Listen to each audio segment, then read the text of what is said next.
Amen. Alléluia. Amen. Nous voulons une présence de Dieu qui soit réelle et palpable. Amen.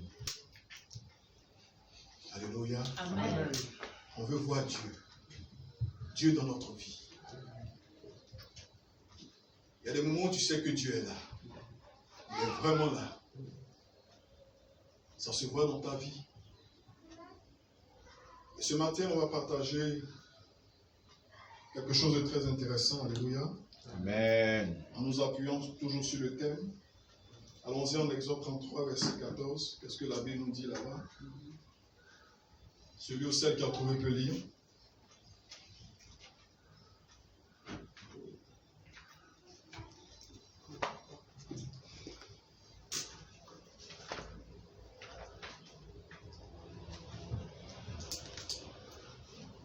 Exode 33, verset 14. Ouais. Je lis la parole de Dieu. L'Éternel répondit, je marcherai moi-même avec toi et je te donnerai du repos. Continue. Moïse lui dit, si tu ne marches pas toi-même avec nous, ne nous fais pas partie d'ici. Ouais. Comment sera-t-il donc certain que j'ai trouvé grâce à tes yeux, ainsi que ton peuple? Ne sera-ce pas quand tu marcheras avec nous et quand nous serons différents, moi et ton peuple, de tous les peuples qui sont à la surface de la terre? L'Éternel dit à Moïse, je ferai aussi ce que tu me demandes là, Jusqu'au verset 18. parce que tu as trouvé grâce à mes yeux, Ouais. et que je te connais par ton nom. Verset 18. Moïse dit, fais-moi donc voir ta gloire. Amen. Amen, amen, amen, amen, amen. Amen. Moïse fait une requête à Dieu. Alléluia. Amen. Il demande à Dieu de marcher avec lui et son peuple. Dieu répond à sa prière en disant, moi-même, je marcherai avec toi. Yes. Pas quelqu'un d'autre. Il dit moi-même. Yes. Mais cette requête, c'était une forme de prophétie. Parce qu'au départ, dans l'Ancien Testament, on voit que Dieu monte, il descend, il visite un peu son peuple, et il remonte. Alléluia. Amen. Il monte, il descend. Moïse n'était pas trop fier de cette manière de Dieu de procéder. Ah Dieu, tu montes, tu descends. C'est un peu pour dire, reste avec nous pour toujours. Alléluia. Mais cette promesse va s'accomplir. Il y a l'apôtre Paul, plusieurs siècles plus tard, en 2 Corinthiens 6, à partir du verset 16 à 18, on va lire.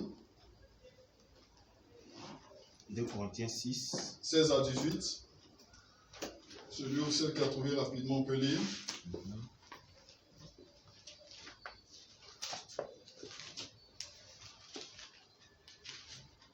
Peuple de Dieu, on est béni, n'est-ce pas? Amen. On a une grâce d'être dans la maison du Seigneur. Je lis. Oui, vas-y. Quel rapport peut-il y avoir entre le temple de Dieu et les idoles? Oui. En effet, vous êtes le temple du Dieu vivant. Amen. Comme Dieu l'a dit, j'habiterai et je marcherai au milieu d'eux. Je serai leur Dieu et ils seront mon peuple. C'est pourquoi sortez du milieu d'eux et séparez-vous, dit le Seigneur. Ne touchez pas à ce qui est impur, et je vous accueillerai.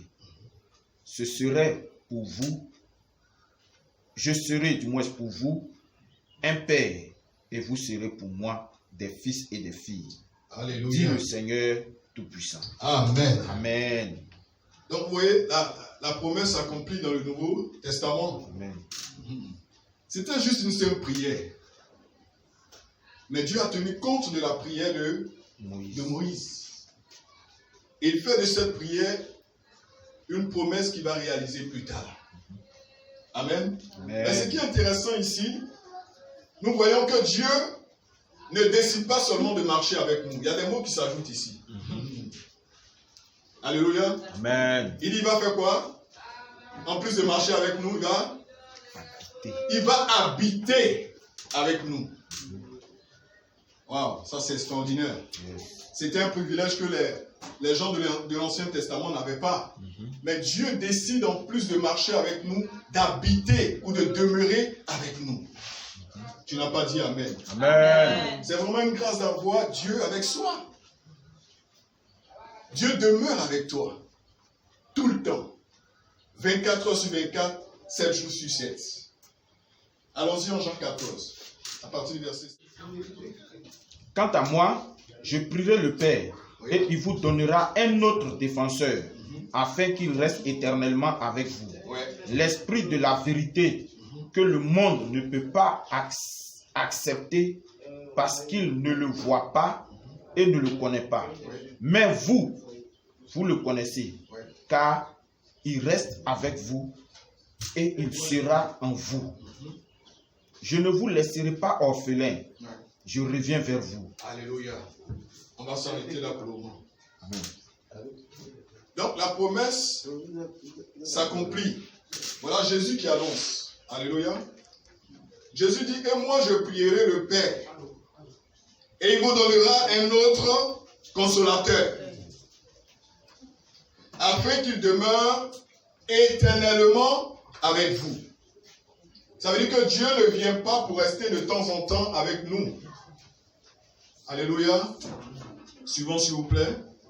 Dieu ne vient pas pour rester de temps en temps avec nous, mais il vient cette fois-ci pour habiter éternellement avec nous. N'est-ce pas une grâce? Amen. Il vient pour demeurer éternellement avec nous. Il dit l'esprit de vérité que le monde ne peut recevoir parce qu'il ne le voit point et ne le connaît point. Mais vous le connaissez. Tu n'as pas dit Amen. Amen. Vous le connaissez car il demeure avec vous et il sera en vous. Amen. Je ne vous laisserai pas orphelin. Je viendrai à vous. Encore un peu de temps et le monde ne me verra plus. Mais vous me verrez car je vis et vous vivrez aussi. Alléluia. Amen. Cette promesse accomplie. Dieu décide de rester avec nous maintenant. Pas de temps en temps, mais éternellement. C'est vraiment une grâce, c'est vraiment une bénédiction. Amen. Alléluia. Amen. Donc là où tu es, Dieu est avec toi. Amen. Et ça, 24 heures sur 24, 7 jours sur 7. Il dit, il enverra un autre consolateur. Le mot autre ici signifie, quand on fouille un peu dans le grec, on voit que le mot autre ici veut dire alors qui veut dire simplement quelqu'un de semblable. Vous comprenez? Quelqu'un de semblable. Donc il enverra quelqu'un qui est comme lui, qui est comme Christ lui-même, pas quelqu'un d'autre. C'est pour ça qu'il dit, vous le connaissez. Parce que le même esprit qui a visité Jésus-Christ ou qui a utilisé Jésus-Christ est le même esprit qui allait revenir. Alléluia. Donc il dit, déjà vous le connaissez. Parce que vous me connaissez. La présence du Saint-Esprit égale à la présence de Jésus. Alléluia. Donc quand tu as l'Esprit de Dieu, en réalité c'est Jésus-Christ même qui est là. C'est pour ça que la Bible peut parler de l'Esprit de Christ. Amen. Amen. C'est tellement important. Voyez, plusieurs siècles en arrière, le roi David avait compris cette vérité-là. Beaucoup de ses contemporains pouvaient prier le Seigneur. Beaucoup de ses contemporains pouvaient religieusement prier le Seigneur. Mais le roi David avait une relation bien particulière avec Dieu. Amen. Amen. Il ne priait pas comme les autres priaient. Parce qu'il avait perçu un secret que les autres n'avaient pas. Allons-y en Psaume 139.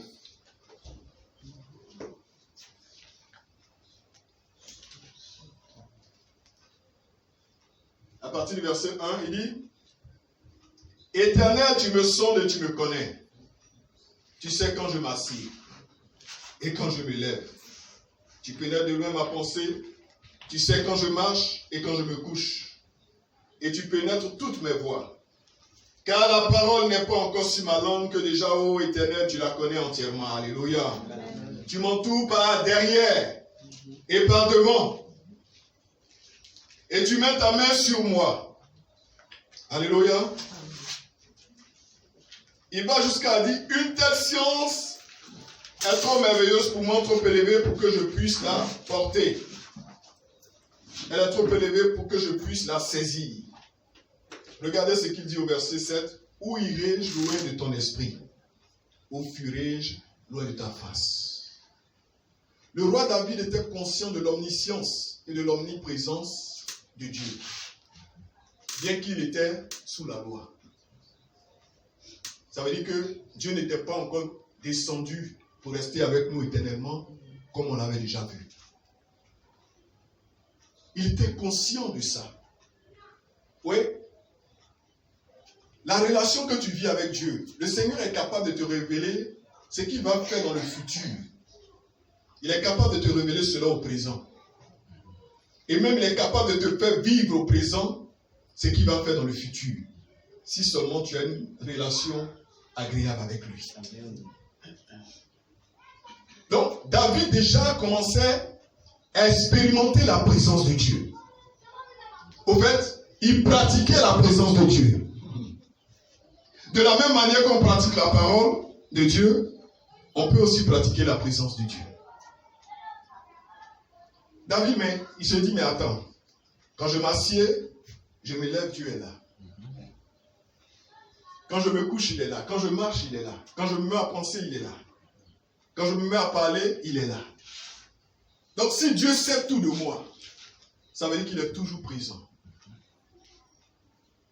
Donc à partir de là, il commence à réaliser l'omniprésence de Dieu.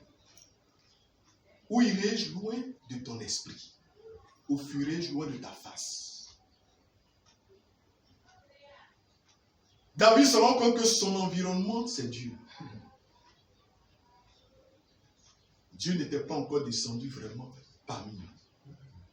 Waouh, ça c'est extraordinaire. Alléluia. Amen. David n'avait pas la même manière de prier que les autres. David ne priait pas 2 fois par jour, 3 fois par jour. Le roi David priait tout le temps. Il réalisait la présence de Dieu tout le temps. Il transportait la présence de Dieu avec lui tout le temps. Alléluia. Amen. La majeure partie, nous prions dans la chambre, n'est-ce pas? Dans le lieu secret. Quand on finit de prier dans le lieu secret, on laisse Dieu là-bas et puis on sort. Mais ce n'était pas le cas de David. De toutes les victoires ou de tous les combats de David, le roi David n'a jamais perdu un seul combat.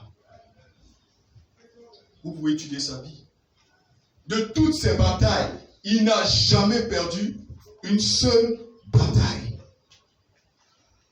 Le jour où Israël a perdu, ce jour-là, David n'était pas là. Ça veut dire qu'il était plein dans le succès. Alléluia. David n'a jamais échoué. Quel était son secret? Le fait qu'il ait perçu l'omniscience et l'omniprésence de Dieu. Alléluia. Le jour où il a combattu Goliath, vous vous souvenez? Qu'est-ce qu'il a dit? Il dit, mais toi tu viens avec moi, contre moi, pardon, avec un javelot, une lance. Mais moi je viens avec le nom de l'Éternel. Amen. Vous comprenez? Ça veut dire qu'il transporte partout où il va le nom de l'Éternel. En réalité, il ne partait pas pour combattre. Il partait dans le but d'aller donner la nourriture. Mais automatiquement, voilà un obstacle. Voilà Goliath qui se présente 40 jours, 40 nuits, qui défie le peuple. Frères et sœurs, ça aurait été nous, on allait passer au moins 21 jours de jeûne pour battre Goliath. Ouais. Oui? Ah, le gars, il est trop grand, il faut que je rentre dans le bois sacré. Il faut que j'aille chercher vraiment la face du Seigneur. Mais David avait l'habitude de transporter Dieu avec lui. Donc il n'avait pas besoin de mettre du temps, parce que Dieu était toujours là. avec lui. Alléluia. Il n'a pas besoin d'aller prier ou jeûner. Non. Il a eu cette habitude de pratiquer la présence de Dieu partout où il se trouve. Alléluia. Donc, automatiquement, la victoire est là. Et il a battu Goliath. Frère et sœur, tu dois prendre conscience de la présence de Dieu. Amen. Et de l'appliquer à ta vie.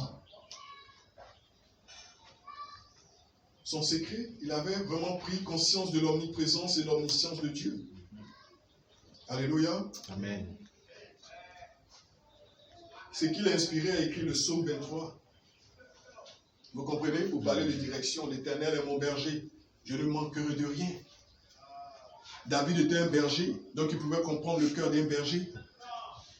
Alléluia. Il dit, mais attends, si moi je suis berger, je prends soin de mes brebis. Et l'Éternel alors? Jésus qui est le bon berger. Alléluia. Amen. Donc, il réalise ça et il commence à écrire un psaume. Regardez, toute la vie de David, ce n'est que prière sur prière, cantique sur cantique, chant sur chant. Dieu pouvait dire, David, l'homme selon mon cœur. Parce que David aimait Dieu. Il réalisait toujours cette présence de Dieu. Oui, quand tu as l'habitude de transporter Dieu avec toi, frère, tu n'as pas besoin de longues prières. Tu vis au quotidien la gloire. Alléluia. Amen. Tu vis au quotidien la gloire. Et c'est ce que David a réalisé. Amen. Il dit, l'Éternel est mon berger, je ne manquerai de rien. Frère et sœur, il ne manquait de rien. David ne manquait de rien. Il dit, mais attends, moi je peux prendre soin de mes brebis, les conduire vers le vert pâturage, vers des eaux douces, etc. Mais c'est ce que Dieu fera avec moi. Alléluia. Allons-y je crois bien, en Jean 10. Est-ce que le peuple de Dieu est là ce matin? Amen.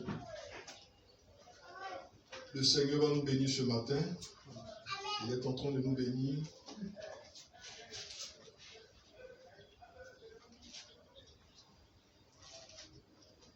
Jean 10, à partir du verset 1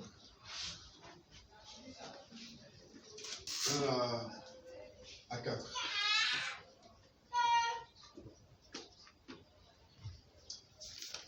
Celui qui a trouvé peut lire rapidement. On va lire rapidement. Je lis. En vérité, oui, en vérité, je vous le dis. Ouais. Celui qui n'entre pas dans l'enclos des brebis par la porte, mais s'y introduit par un autre endroit, est un voleur et un brigand. Mais celui qui entre par la porte est le berger des brebis. Le gardien lui ouvre et les brebis écoutent sa voix et appellent par leur nom les brebis qui lui appartiennent. Et il les conduit dehors. Oui. Lorsqu'il les a toutes fait sortir, il marche devant elles et les brebis le suivent. Alléluia. Parce qu'elles connaissent sa voix. Amen. Amen. Regardez ce que Jésus fait en tant que bon berger. La Bible dit que tous les matins, tous les jours, il vient. Qu'est-ce qu'il fait? Il entre chez toi. On parle du portier. Le portier ici, c'est l'ange. Amen. Qui ouvre à Jésus. Donc, il entre chez toi. Et qu'est-ce qu'il fait? Il t'appelle par ton nom. En réalité, il vient dans le but de te réveiller quand tu dors. Frère et sœur, si tu te réveilles matin, à 3 heures du matin ou 4 heures, c'est pas fortuit. C'est Dieu qui t'a réveillé. Bien qu'il ait déjà mis un mécanisme en nous où on peut se réveiller quand on a vraiment dormi et tout ça. Mais le Seigneur lui-même, à tout moment, vient réveiller ses enfants. Oui. Parfois, je suis là.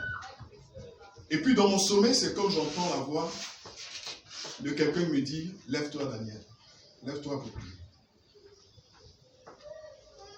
Alléluia. Soit la personne je peux sentir la main de la personne sur moi. Soit il parle audiblement, je peux entendre, soit par le toucher. Lève-toi. Il est l'heure de prier. Et dès que je me lève, je dis bonjour papa, bien bonjour père, et je prête l'oreille. La prière n'est pas quelque chose de religieux, non. C'est une relation entre père et fils. Alléluia. C'est une communion. C'est un échange. La religion nous enseignait, on parle seulement à Dieu. La majeure partie de nos prières, nous parlons seulement à Dieu. Mais nous n'écoutons pas Dieu. Dès que le Seigneur... Pierre, il y a eu une bonne prière, tu es parti. Voilà pourquoi les choses vraiment ne marchent pas dans nos vies. Parce que tu n'apprends pas à écouter Dieu. Imaginez quelqu'un qui cherche travail, il va là, et il expose tout ça, son CV, dès qu'il finit, en même temps, il sort du bureau. Frère, ce gars-là, il n'est pas venu pour chercher travail. Alléluia. Amen. Tu demandes des choses à Dieu, et puis tu n'attends pas, tu es là. Tu disparais en même temps. Apprenons à écouter la voix de Dieu. Il dit, mes brebis, entendent ma voix. Alléluia. Amen. Parce que Dieu ne marche pas avec toi pour marcher. Non. Marchons ensemble. Non. Même quand deux êtres marchent ensemble, ils se communiquent. N'est-ce pas? Si vous voyez monsieur, madame marcher ensemble, c'est que ça va. Mais le jour où monsieur est au bout, madame est derrière, c'est qu'il y a souvent problème. Alléluia. Oui. Mais quand deux êtres marchent ensemble, ils se communiquent. Ils parlent ensemble. Donc il dit, mes brebis connaissent ma voix. Alléluia. Mais quand Dieu te réveille soit à 3h ou 4h du matin pour prier, c'est qu'il est, c'est le moment. Soit peut-être un de tes frères en train de traverser un danger, prie pour te lever pour que tu vas intercéder. La majeure partie, quand je me lève, je dis, Seigneur, je dois prier pour quel sujet? C'est une communion. On ne prie pas dans le vide. Et puis on est parti. Non. D'autres même, Dieu nous fait exprès pour vite nous réveiller parce que dès qu'il est jour, c'est fini. On commence à penser à autre chose. Nos pensées voyagent. N'est-ce pas? On pense au petit déjeuner déjà. Fais la remarque, quand tu pries peut-être à 6h, 7h, ton enfant va venir te déranger. Papa, mon petit déjeuner, ou bien je dois aller à l'école. Alléluia. Le portable sonne. Tu as un rendez-vous. Mais tu n'es plus disposé. C'est le bruit d'assiette. Il y a certaines femmes qui lavent l'assiette, ouais, tout le quartier doit entendre. Mais c'est pour tout ça en réalité que Dieu te réveille tôt. Comme le prophète demande dans la Bible, dit, dévancer l'aurore. Alléluia. Il faut dévancer l'aurore. Parce que quand tu ne te réveilles pas tôt, tu ne peux pas avoir le programme de Dieu. Et ta journée peut être bâclée. Est-ce que quelqu'un me suit? Amen. Frère et sœur, la relation avec Dieu, c'est un échange. C'est une communion. Souvent, il me demande, fils, comment tu vas? Il dit, Seigneur, ça va. Père, ça va pas. Ou bien ça va. Qu'est-ce qui ne va pas? Et puis j'expose. Je dis. Je parle. Vous voyez, quand on a lu 2 Corinthiens 6, verset 14 et autres, on a dit quoi? Dieu a dit quoi? Il est quitté même le fait d'être éternel ou Seigneur pour devenir Père. Il dit, je serai pour vous un père et vous serez mes fils et mes filles. Amen. Donc ça change au fait. La relation change. Avoir une relation avec un Dieu est différent d'avoir une relation avec un père. Alléluia. Le père, c'est plus la communion.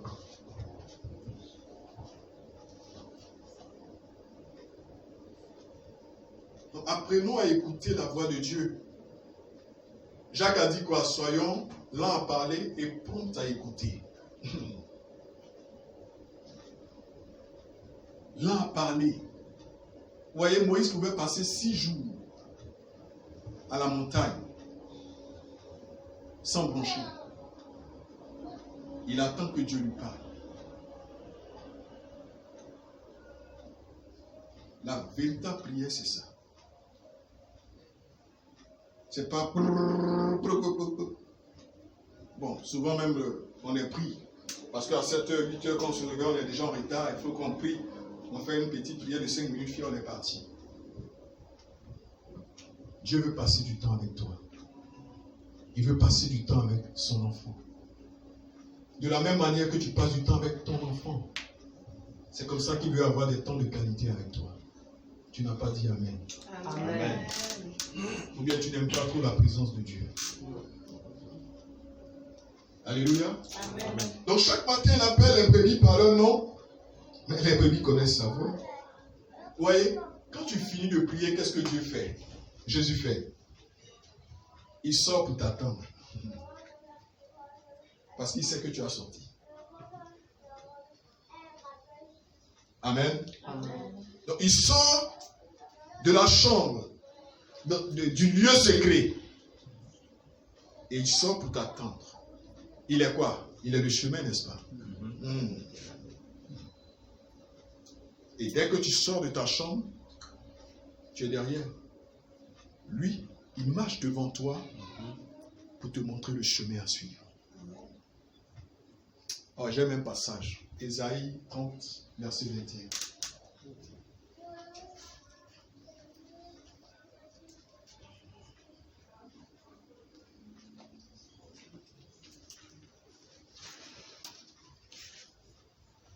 Ésaïe 30, verset 21.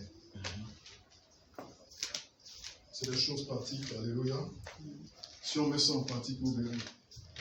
On verra ce que le Seigneur va faire. Allons. Je lis. Oui, vas-y. Il faut monter un peu au 20 pour mieux comprendre. Ok.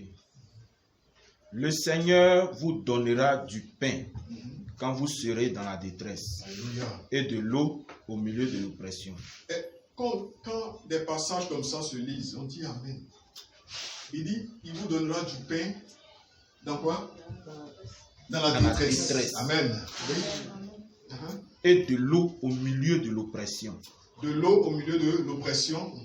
Ton maître se cachera plus. Non, ton maître ne cachera plus. Et ton maître ne se cachera plus. Et tes yeux le verront. Alléluia. Tes oreilles entendront. Tes oreilles entendront. Dire derrière toi. Derrière toi. Voici le chemin à prendre. Marchez-y. Quand vous irez à droite ou quand vous irez à gauche. Alléluia. Vous considérerez comme impur. Non, c'est bon. Ok. C'est tout. Il dit, quand tu marcheras, tu entendras derrière toi une voix te dire, voici le chemin à suivre quand tu dois aller à droite ou à gauche. Waouh, ça c'est incroyable. La Bible dit qu'il ne tient pas l'homme qui marche de savoir diriger ses propres pas dans la bonne direction. Donc imagine que Jésus est devant toi, il est le chemin. Quand il tourne à gauche, tu tournes à gauche. Ou du moins même parfois il te parle. Il m'arrive parfois de marcher et puis je ne sais pas, je me retrouve entre deux chemins. Et puis, quand je m'arrête, je demande au Seigneur, où dois-je partir? Il me dit, tourne à droite ou à gauche. Je le fais. C'est une communion. Tu transportes Dieu avec toi tous les jours. Ça, c'est un privilège que les gens de l'Ancien Testament ont guetté. Ils ont prié pour avoir ça. Mais Dieu t'a donné gratuitement. Et tu marches même, tu n'es même pas conscient que Dieu est là. Aïe. C'est pour ça que ton Dieu semble très loin. Frère, Dieu n'est plus au ciel. Yes. Il est avec nous. 24 heures sur 24. Tous les jours. Saint-Esprit est Dieu. Il est avec nous. Parfois, on prie Dieu en ayant la conscience qu'il est au ciel. Ah, Seigneur, on crie, mais ouais. Frère, pardon. Il n'est pas loin de toi. Il est plus proche que ton souffle ne l'est. Plus proche de toi. Aïe. Il est en toi. Il te transporte. Tu le transportes. Et ça chaque jour.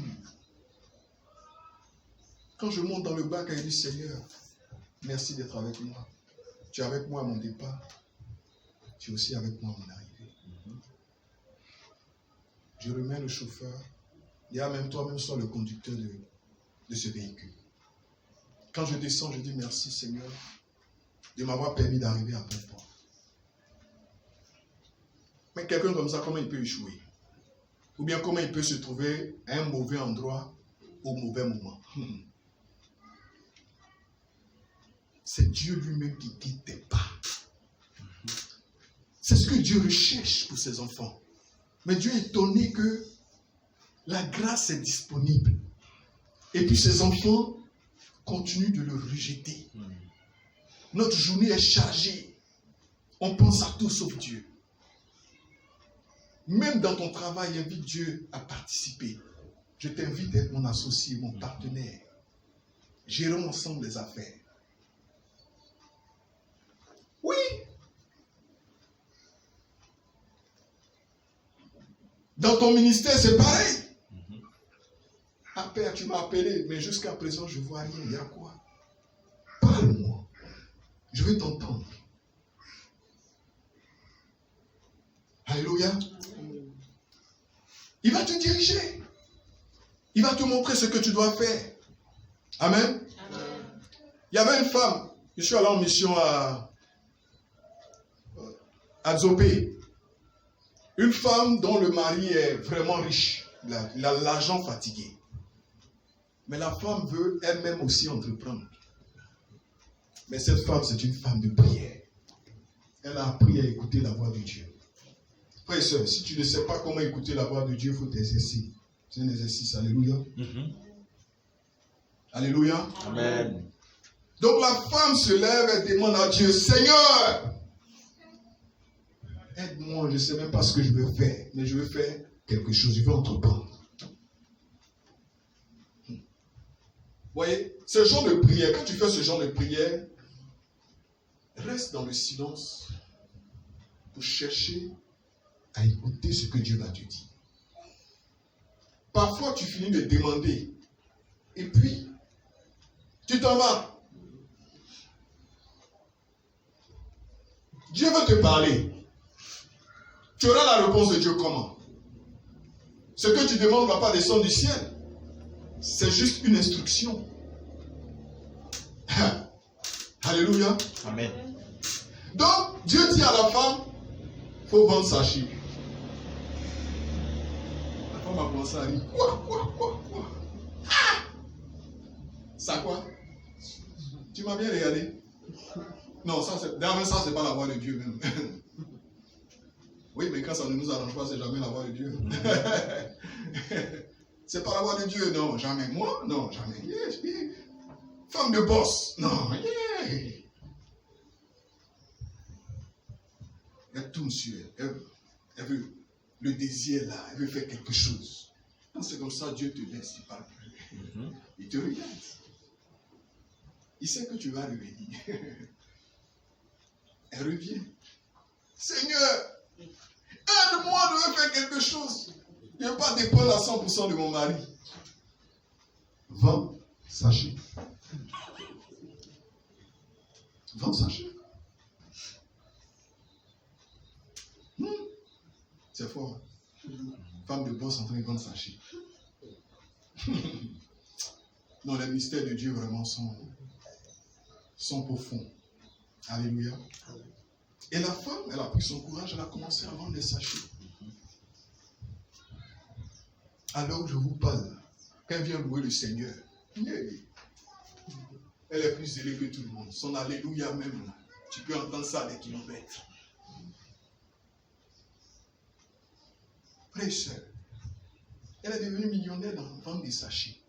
Et ça même il n'y a même pas longtemps. C'est Dieu qui lui a dit de faire. Ça veut dire qu'il a déjà préparé le terrain. Dieu dit qu'il utilise les choses viles de ce monde pour confondre les forts. Vous voyez? Pourquoi on n'arrive pas à évoluer? Parce que les gens pensent être forts. On pense avoir beaucoup de diplômes. On pense avoir des acquis. On peut déjà s'asseoir quelque part. Non, moi, je ne mérite pas. Moi, vendre sachet, comment ça? Ou bien vendre charbon, jamais.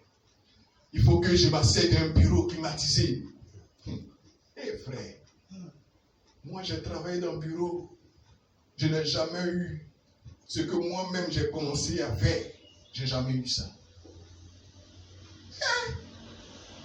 Je pouvais gagner 600 000 par mois, pas un petit trou seulement que je faisais, un petit trou. Seigneur, qu'est-ce que je peux faire? Détecter le besoin. Il n'y a pas de numéro de téléphone sur les pièces. C'était mon travail. Moi-même, personnellement, il gagnait 300 000. Maintenant, il y avait des gens qui travaillent un peu pour moi. Mais j'ai quoi envier avec quelqu'un qui travaille au bureau, qui touche 50 000, 80 000? C'est quoi ça? Tu enrichis l'entreprise, tu t'appauvris. À la fin de tes jours, tu vois que tu n'as rien réalisé. Dieu est dans les choses folles. Dieu est dans les choses qu'on a toujours banalisées. C'est là-bas que Dieu se trouve. Parce que l'humilité précède la gloire. Tu veux être en haut? Il faut descendre. Et je faisais ce travail. Ma femme n'aimait pas trop ce travail. Mais mon salaire est 3 fois plus élevé que pour toi. Et puis, tu n'aimes pas mon travail. Yeah. Hey! J'ai pas honte. Matin, je finis de prier et je suis allé. Seigneur, on va où? On s'en va. Quand c'est chaud, je m'arrête quelque part et je dis, Seigneur, jusqu'à présent, je n'ai rien eu. Guide-moi. Je travaille avec Dieu. Quand je rentre quelque part, ça sort. En moins d'une heure, j'ai mes 10 000. Moi, je travaille au port. Tu barres de 18h jusqu'à 8h du matin. Frère, même en marchant sur la route, tu dors. Les voitures, même la sortent sur toi-même, tu n'entends pas. Mais pour combien? 2000. Et puis, j'ai un travail qui me rapporte 600 000 francs par mois. Yeah. Non, c'était le pétrole qui coulait. Il y a des amis qui se sont mariés avec ça, que j'ai inspiré. Ils ont fait, mais aujourd'hui, tu ne peux pas avec eux. Dieu se trouve dans les petites choses. Le grand Naaman, le général des généraux, il débarque de chez lui, il arrive. Toi, tu es lépreux. Et puis, c'est toi qui dois choisir comment on doit te guérir. Frère, malgré ton titre, tu es lépreux. Malgré ton titre, tu n'as rien. Donc la lèpre représente quelqu'un qui est dans le monde, qui est dans le besoin. Il vient, il arrive. On consulte Élisée. Hey, va te laver dans le Jourdain, cette fois tu seras guéri. Quoi? Tu m'as bien regardé? Et celui-là même, il sait qui je suis. Général. Oui, mais tu es lépreux. Il y a toute une armée. Chez moi, là, il y a Jourdain, il y a piscine, il y a tout. Vous voyez comment Dieu travaille? Apprenons à discerner comment Dieu fonctionne. Ça sera facile pour toi. Ça sera facile pour moi. Voilà Naaman qui est fâché, il s'en va chez lui. Ah! Lui-même, il a eu la chance qu'un sacrificateur ne l'a pas rencontré. Il allait le mettre en quarantaine. Tu es impur. Et puis tu diriges quel ami? Quarantaine. Il partait. Ce sont ses serviteurs qui sont venus. Hé, maître, est-ce que le gars là, ce qu'il t'a demandé là même, c'est difficile. Ce que Dieu nous demande de faire est tellement simple. Dieu se trouve dans les choses simples de la vie. Parce que tout le monde regarde là où tout le monde regarde. C'est pour ça qu'il peut dire que nos voix ne sont pas ses voix. Ses voix ne sont pas nos voix. Ses pensées ne sont pas nos pensées. Donc tout le monde regarde là où tout le monde regarde. Mais Dieu ne regarde jamais là où tout le monde regarde. Tu n'as pas dit Amen. Amen. Pendant que tu penses, d'ailleurs la bénédiction est juste à côté. Alléluia. Ils ont managé Naaman, Naaman est venu. Il s'est plongé cette fois dans le Jourdain, il a été guéri aussi facilement. Mais si tu apprends à écouter la voix de Dieu, tu ne vas manquer de rien. David savait écouter la voix de Dieu. C'est pour ça qu'il a remporté tous les combats. Avant de partir, demande à Dieu, dois-je partir? Souvent, vous effectuez des voyages et puis vous ne demandez pas à Dieu si vous devrez partir ou pas. Ce n'est pas tous les voyages qu'on fait. Il y a des endroits où on m'invite pour prêcher, je ne vais pas. Tant que l'Esprit ne m'a pas dit de partir, je ne vais pas. Toutes les fois où je suis parti dans les débuts, là, j'ai regretté. Oui, ça peut paraître bon, mais pas bon pour Dieu. Et aussi pas bon pour toi. Alléluia.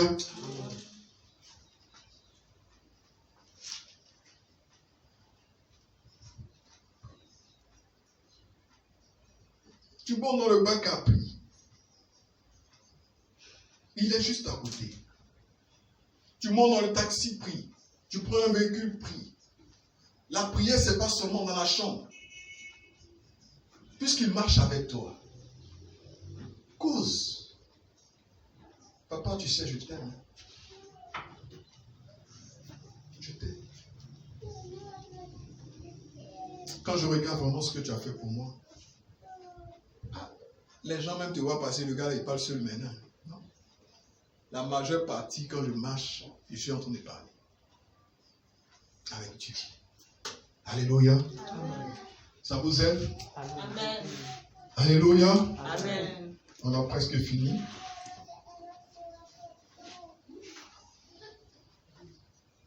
Vous voyez, vous vous souvenez de l'histoire de Wall Street là? La fois dernière, je suivais un documentaire qui parlait de ça.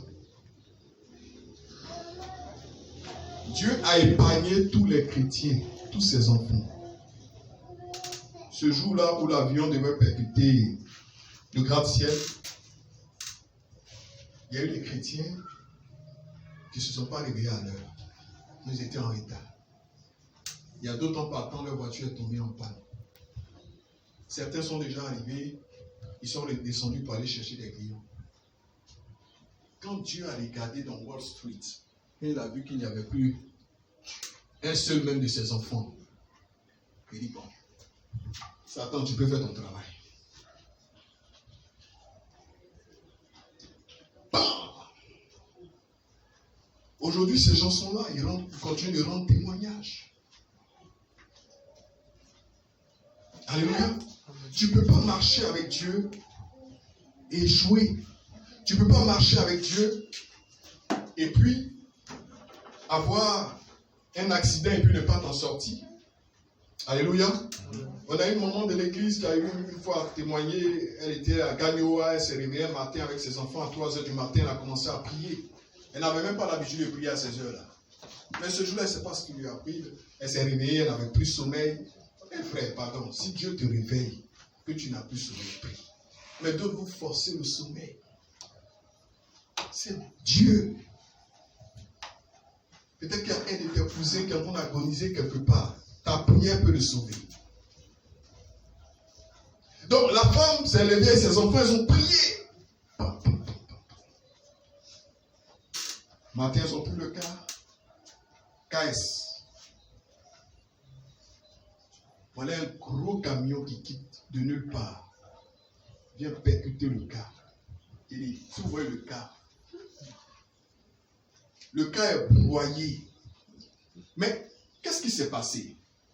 Quand l'accident a eu lieu, ça a tué tous ceux qui étaient devant elle.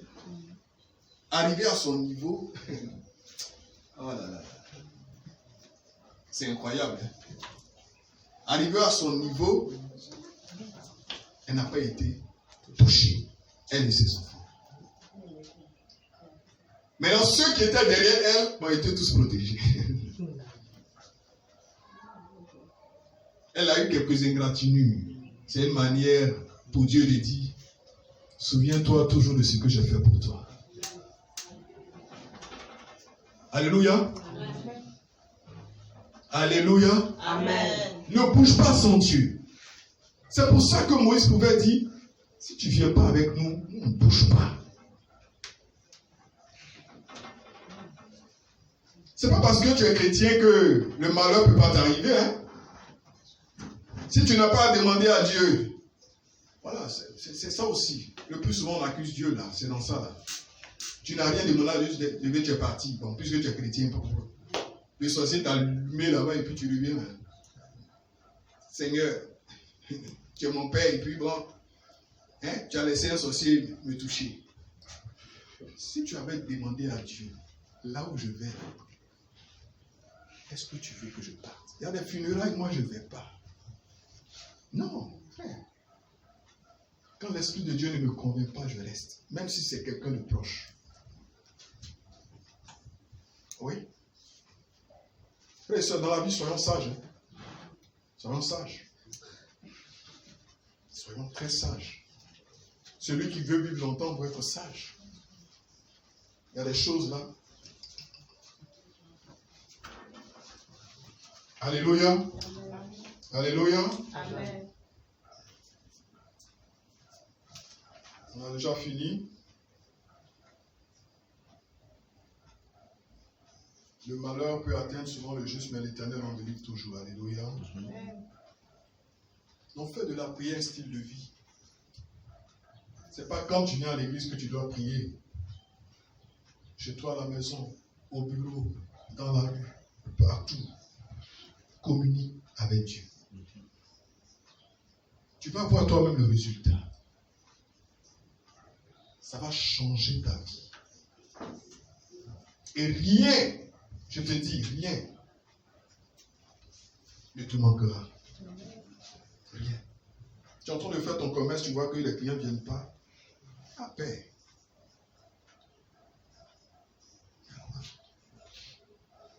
Et c'est ton enfant. Ça ne peut pas marcher pour les autres. Et puis, il peut te dire, mon enfant, voilà ce que tu dois faire, ou bien ajouter, pour que les choses puissent marcher. La seule voix de Dieu peut changer toute ta vie. Souvent, on entreprend sans même demander conseil à Dieu. Il y a quelqu'un qui est venu me voir, non, moi j'ai investi 600 000 francs dans poulailler, ça n'a pas marché, donc ce n'était pas la volonté de Dieu. Il dit quoi? Si tu n'as pas su gérer, il faut dire. Et puis derrière même tu as allé là, tu as demandé à Dieu. Non. Toi-même là, tu n'as même... Si tu n'as pas su gérer là, dis, ne mets pas ça sur Dieu. Donc Dieu ne veut pas que tu sois béni. Alléluia. Amen. Que Dieu vous bénisse. Amen. Que Dieu vous bénisse. Amen. On a été encouragés. Amen. Alléluia. Amen. Changeons notre manière de marcher avec Dieu. Changeons notre manière de prier Dieu. Revoir. Au fur et à mesure, tu verras. Avant, je priais comme vous. Prends la prière matin. Dès que je me lève, je suis parti. Le Seigneur m'a interpellé un jour pour dire, petit, depuis ça, tu fais ça là. rien ne marche. Non, et c'est autre chose. Alléluia. Amen. Le Seigneur vous aime. Amen. Amen. Le Seigneur vous aime. Bon, je pense que c'est tout pour aujourd'hui. On va se lever. Nous allons gloire au Seigneur. Amen.